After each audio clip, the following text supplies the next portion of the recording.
দুর্ঘটনার কবলে আরামবাগ নেতাজি মহাবিদ্যালয়ের ছাত্রছাত্রীদের গাড়ি। মঙ্গলবার ঘটনাটি ঘটেছে দার্জিলিংয়ের পেলিং এলাকায়। জানা গেছে, বৃহস্পতিবার আরামবাগ থেকে শিক্ষামূলক ভ্রমণে ভূগোল বিভাগের ৬০ থেকে ৬৪ জন ছাত্রছাত্রী ও ডিপার্টমেন্টের অধ্যাপক ও অধ্যাপিকারা নিয়ে গ্যাংটক ভ্রমণ করতে গিয়েছিলেন। কিন্তু এদিন বেশ কয়েকটি গাড়ি করে পেলিং থেকে নিউ জলপাইগুড়ি রেলওয়ে স্টেশনে ফেরার সময় হঠাৎই ব্যাপক পরিমাণে বৃষ্টিপাত হয়। সেই সময় হঠাৎ একটি গাড়ির সামনে গাছের ডাল ভেঙে পড়ে যায়। এরপর গাড়ি চালক নিয়ন্ত্রণ হারিয়ে পাহাড়ের খাদে নামিয়ে যায়। এই ঘটনায় বেশ কয়েকজন ছাত্রছাত্রী ও অধ্যাপিকা অল্প আহত হন। ঘটনাস্থলে পেলিং থানার পুলিশ পৌঁছে তাদের উদ্ধার করে স্থানীয় হসপিটালে নিয়ে যায়। তবে জানা গেছে সকলেই সুস্থ আছেন এবং ট্রেনে বাড়ি ফিরছেন। ওরা পেলিং থেকে নামছিল।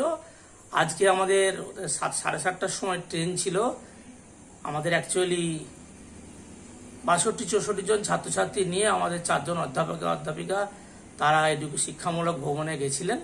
ফেরার পথে যেহেতু ওই কালিম্পংয়ের ওখানে প্রচন্ড বৃষ্টি হচ্ছিল, বৃষ্টির জন্য একটা গাছ আমাদের একটি গাড়ির উপরে, প্রত্যেকটা গাড়িতে 7-8 জন করে ছেলে মেয়ে ছিল, একটা গাড়ির উপরে ভেঙে পড়ে, যার ফলে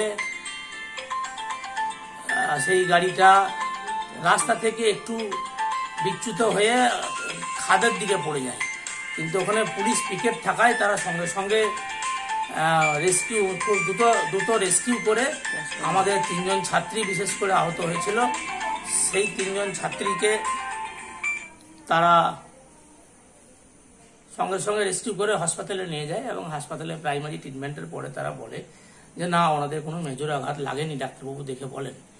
কিন্তু ডাক্তারবাবু আরো নিশ্চিত হওয়ার জন্য, যেহেতু ওখানে একটা হঠাৎ করে একটা ইনসিডেন্ট ঘটেছে, মেয়েরা স্বাভাবিকভাবেই একটু ট্রমার মধ্যে ছিল, সেই জন্য তাদের একটা আমাদের ইয়েও করা হয়, সিটি স্ক্যানও করা হয়। সিটি স্ক্যানের রিপোর্ট দেখার পরে যেহেতু মেয়েদের কোনো রকম ইনজুরি কোথাও থাকেনি, সেই জন্য তারাই ব্যবস্থা করে একটা অ্যাম্বুলেন্সের মাধ্যমে তাদেরকে আমাদের এনজিপি নিউ জলপাইগুড়ি স্টেশনে পৌঁছে দেয় এবং সেখানে যথারীতি 7:30টার সময় তারা ট্রেনে যথাসময়ে ট্রেনে এখন ফিরছে, আরামবাগ ফিরছে।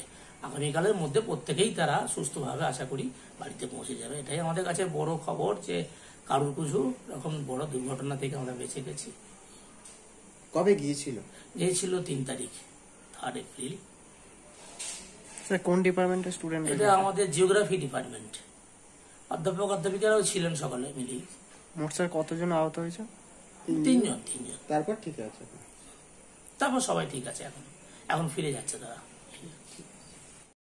নিউ নূর সোফা সেন্টার, এখানে সমস্ত রকম সোফা পাইকারি ও রিটেলে বিক্রয় করা হয়। সমস্ত সোফা নিজস্ব কারখানায় তৈরি করা হয়। প্রোপাইটার হানিফ হোসেন খাঁ ও রুহুল হোসেন খাঁ, বড়ডোঙ্গল হাটতলা সিনেমা হলের সন্নিকটে, হুগলি। যোগাযোগ 7797170093 এবং 9382003105।